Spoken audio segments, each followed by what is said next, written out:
आज की इस वीडियो में हम देखेंगे फैक्टर्स अफेक्टिंग आयनाइजेशन एंथैल्पी। कल वाले वीडियो में हमने समझा था कि एक्चुअल आयनाइजेशन एंथैल्पी क्या होती है।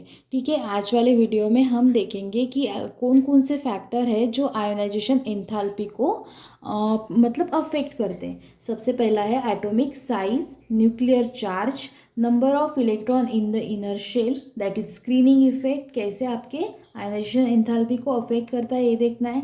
उसके बाद है फोर्थ पॉइंट पेनिट्रेशन इफेक्ट और the effect of removal of S P D and F electron from the same energy shell. Fifth point है इलेक्ट्रॉनिक कॉन्फ़िगरेशन। तो इतने सारे 5 जो पॉइंट है आपके आयनाइजेशन एंथैल्पी को अफेक्ट करते। तो कैसे, तो ये देखना है हमें। सबसे पहला है आपका atomic size. The larger the atomic size smaller is the ionization enthalpy.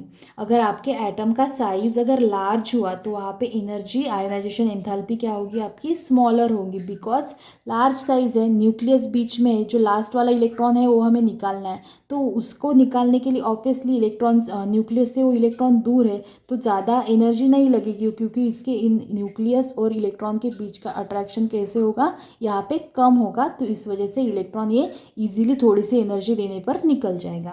ठीक है, तो यही बताया हुआ है यहाँ पे। The larger will be atomic size then smaller will be ionization enthalpy. The reason for this is that the size of an atom increases, the outer electron lie farther away from the nucleus। तो वहाँ से nucleus से वो electron दूर रहता है, इस वजह से वो accordingly to Cloud law, the attractive pull of the nucleus on the outermost electron decreases and it becomes easier to knock out an electron from the outermost shell of the atom। तो इस वजह से वो electron वहाँ से easily निकल जाएगा। तो इस टाइप से आपकी साइज यहाँ पे आपको आयनाइजेशन एंथैल्पी पर अफेक्ट करती है। उसके बाद है आपका nuclear charge. The force of attraction between the nucleus and outermost electron increases with increases in the nuclear charge. Thus the greater the nuclear charge, the greater is the ionization energy needed to pull or out an electron from the atom. Hence ionization enthalpy increases with the increases in nuclear charge। अगर आपका nuclear charge increase हुआ, मतलब जो आपका nucleus है उसका charge, nuclear charge अगर increase हो रहा है इलेक्ट्रॉन पर, मतलब इनके बीच का अट्रैक्शन बढ़ रहा है, तो इलेक्ट्रॉन वहाँ से इजीली रिमूव होगा क्या, नहीं, तो ज़्यादा एनर्जी लगेगी। तो यही बताया हुआ है यहाँ पे। अगर आपकी आयनाइजेशन एंथैल्पी इंक्रीज हो रही है, दैट मीन्स यहाँ पे न्यूक्लियर चार्ज क्या हो रहा है, इंक्रीज हो रहा है। ठीक है, उसके बाद है आपका number of electrons in inner shell, that is screening effect. The larger the number of electron in the inner shell, the smaller is the ionization energy। देखो स्क्रीनिंग इफेक्ट क्या है, जो बीच वाले इलेक्ट्रॉन, सपोज ए न्यूक्लियस है, last में electron है आपका, यहाँ पे बीच में इलेक्ट्रॉन्स होंगे। ये इलेक्ट्रॉन्स अगर ज़्यादा है तो आपकी आयनाइजेशन एंथैल्पी आपको कम लगेगी, क्योंकि ये क्या करते हैं यहाँ पे स्क्रीन मतलब शील्ड प्रोड्यूस करते हैं, एक टाइप की स्क्रीन लगा देते हैं इन दोनों के बीच में, मतलब न्यूक्लियस और आउटर मोस्ट शेल के बीच में यहाँ पे स्क्रीन की तरह काम करते हैं इनर इलेक्ट्रॉन, बीच वाले इलेक्ट्रॉन। सो दैट ये जो इलेक्ट्रॉन है इनके बीच का अट्रैक्शन कम करती है। तो अट्रैक्शन कम होने की वजह से यहाँ का जो इलेक्ट्रॉन है, अगर इसको हमने कम भी एनर्जी दे दी तो यहाँ से इजीली रिमूव हो जाएगा। ठीक है, तो the larger the number of electron in the inner shell, the smaller will be ionization enthalpy. The larger the number of electron in the inner shell, the greater will be screening effect. Consequently, the electron in the inner shell, the valence shell, experience the less attraction from the nucleus. Hence, the ionization enthalpy will be low। तो वहाँ पे attraction कैसे होगा, कम होगा, because of screen, और वहाँ से electron easily remove हो जाएगा। इस वजह से वहाँ पे इलेक्ट्रॉनिक आपकी आयनाइजेशन एंथैल्पी क्या लगेगी, लो लगेगी, कम लगेगी। ठीक है, फोर्थ पॉइंट है penetration effect of removal of s, p, d and f electron from the same energy shell ठीक है। In multi electron atoms the probability of finding the electron near the nucleus follows. देखो, अगर बहुत ज़्यादा electron है, multi electron atom है, तो उसमें ये उसके यस में भी इलेक्ट्रॉन है, पी में भी है, डी में भी है और यफ में भी है। तो सबसे ज़्यादा पास में कौन सा रहता है? यस वाले इलेक्ट्रॉन रहते हैं, यस ऑर्बिटल के इलेक्ट्रॉन रहते हैं।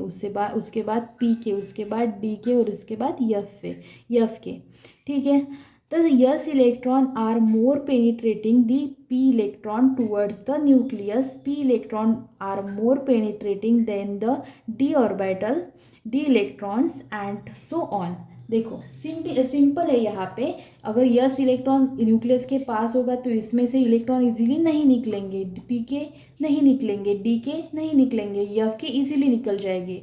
ठीक है। उसके बाद डी के इजीली निकल जाएंगे, पी के, मतलब ये आपकी ऑर्डर है, तो यहीं पे यहाँ पे यही बताया हुआ है। ठीक है। सिमिलरली यहाँ पे भी thus for the same principal quantum number, same shell, the ionization enthalpy of s electron is higher than the p electron than the d than the f। तो सबसे ऑब्वियस बात है, अगर आपका यस ऑर्बिटल न्यूक्लियस के पास है तो वहाँ पे आयनाइजेशन एनर्जी ज़्यादा लगेगी, उससे कम यहाँ पे लगेगी, उससे कम यहाँ पे लगेगी, उससे कम यहाँ पे लगेगी। ठीक है। That's the order. उसके बाद है आपका fifth point, electronic configuration. Electronic configuration का अफेक्ट, मतलब आयनाइजेशन एंथैल्पी पे क्या इफेक्ट होता है। ठीक है।